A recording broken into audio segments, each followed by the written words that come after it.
কতটা সহজেই যে টক দই বাড়িতে বসিয়েছি সেটা কিন্তু এই ভিডিওটি না দেখলে আপনারা বুঝতে পারবেন না।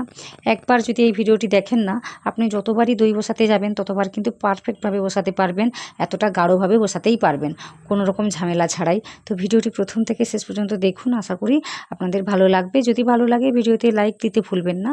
নতুন কেউ হয়ে থাকলে অবশ্যই আমার চ্যানেলটিকে সাবস্ক্রাইব করে নেবেন। তার আগে নমস্কার, কেমন আছেন সবাই? আশা করি ভালো আছেন। শুভ্র শান্তি ব্লগে আপনাদের সবাইকে স্বাগত জানাই। আমি শান্তি। তো এখানে আমি কি করেছি, ওই 500 ml মতো দুধ নিয়েছি, এটাকে ভালোভাবে গরম করে নিয়েছিলাম। তো আর একটু গরম করে আমি নিয়েছি। তো নিয়ে এটাকে ঠান্ডা করে নেব। তো ঠান্ডা করার জন্য আমি কি করেছি, এইভাবে মোটামুটি চামচ দিয়ে নাড়িয়ে দিচ্ছি যাতে সহজেই না সরটা উপরে জমে যায়। তো এইভাবে কাজটাকে করে নিতে হবে। অল্প সর জমলে কিছু হবে না, কিন্তু যখন বেশি জমে যাবে তখন কিন্তু অসুবিধা হতে পারে। তো ওটাকে একটু ঠান্ডা করে নিয়েছি, কিন্তু গরম রয়েছে। তারপর আমি কি করেছি, আগে থেকে ওই জমানো টক দই নিয়েছি আমি, ওই 2 চামচের মতো নিয়েছি।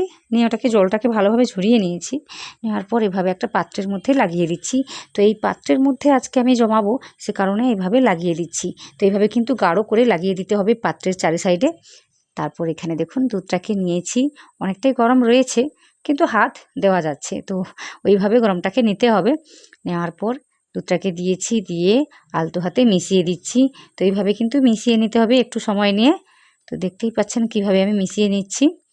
তো এইভাবে কিন্তু মিশিয়ে নিতে হবে। এই সময় যদি দুধটা বেশি গরম থাকে না, তখন কিন্তু দুধটা কেটে যেতে পারে। তো সেই দিকে একটু লক্ষ্য করতে হবে। তো মিশিয়ে নিয়েছি। এদিকে কি করেছি, এরকম একটা পাত্র নিয়েছি যেটাকে একটু গরম করে নিয়েছি। তো পাত্রটাকে গরম করে নিলেই ভালো, তাহলে কিন্তু সহজেই দইটা জমে যাবে। তো এখানে দেখুন পাত্রটাকে বসিয়ে দিয়েছি, দিয়ে একটা ঢাকনা লাগিয়ে এভাবে বসিয়ে দিয়েছি। তারপর আরও একটা ঢাকনা লাগিয়ে দিয়েছি। তো এই পাত্রটাকে গরম করে নিলেই আমি দেখেছি ভালোভাবে কিন্তু দইটা জমে যায়।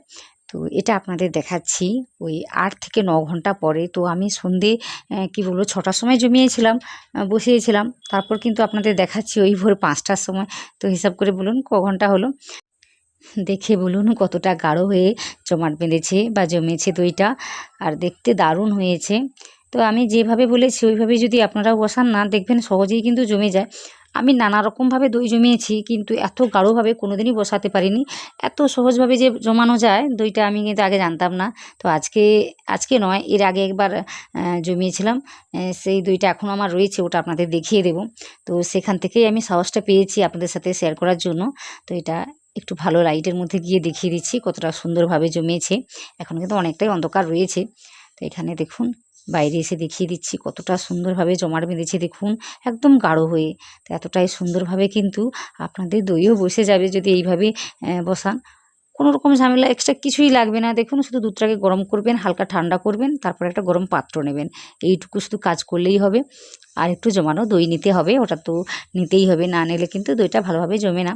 তো কতটা ভালোভাবে জমাট বেঁধেছে সেটা দেখিয়ে দিচ্ছি দেখুন। এই যে কতটা সুন্দরভাবে দইটা গাঢ় হয়ে জমাট বেঁধেছে দেখুন। আমি কিন্তু দুধটাকে ফোটানোর সময় বেশি একটা ফুটাইনি, মোটামুটি গরম করে নিয়েছিলাম। তো অনেক সময় দেখা যায় দুধের মধ্যে জল থাকে, তখন কিন্তু অনেকটা সময় নিয়ে দুধটাকে ফুটিয়ে নিতে হয়। তো এখানে আমি জানতাম যে আমার বাড়ির দুধটা ভীষণই ভালো, তো সে কারণে আমি হালকা গরম করে নিয়েছিলাম। তো আপনারা যদি অন্যদের বাড়ি থেকে নেন তখন কিন্তু জল মেশাতেই পারে, তো সেটা মাথায় রেখে একটু সময় নিয়ে ফুটিয়ে নিতে হবে।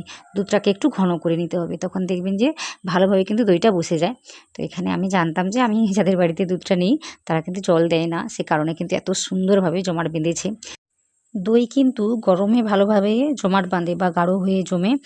ফ্রিজে রেখে দিলে কিন্তু জমে না। এটা আমি আগে বসিয়েছিলাম, এটা ফ্রিজে রেখে দিয়েছিলাম, জমাট বেঁধে গিয়েছিল, তারপর কিন্তু আমি ফ্রিজে রেখেছি। তো মোটামুটি 8-9 ঘন্টা পরে কিন্তু ফ্রিজে রাখবেন। দইটা জমে যাওয়ার পর আগে কিন্তু রাখতে যাবেন না, রেখে দিলে কিন্তু এইভাবেই জল কেটে যায়, আমি দেখেছি। তো এটা ফ্রিজে রাখার পর আপনাদের দেখাচ্ছি, দেখুন কত সুন্দরভাবে দইটা জমেছিল। তো এখান থেকে কিন্তু আমার সাহসটা বেড়েছিল। তো এরপর যতবারই কিন্তু আমি টক দই জমিয়েছি বা বসিয়েছি এইভাবে কিন্তু বসিয়েছি। তো আশা করি আপনাদেরও সহজ মনে হয়েছে বা ভালো লেগেছে। যদি ভালো লাগে ভিডিওতে লাইক দিয়ে চ্যানেলটিকে সাবস্ক্রাইব করে পাশে থাকা যে বেল আইকনটা আছে ওটাতে প্রেস করে আমাকে সাপোর্ট করবেন। নিচে কমেন্ট করে জানাবেন কেমন হয়েছে বা সহজ মনে হয়েছে কিনা। আশা করি আজকের ভিডিওটি প্রথম থেকে শেষ পর্যন্ত দেখেছেন, আর আপনারা যারা দেখে ফেলেছেন আপনাদের সবাইকে অনেক অনেক অনেক ধন্যবাদ।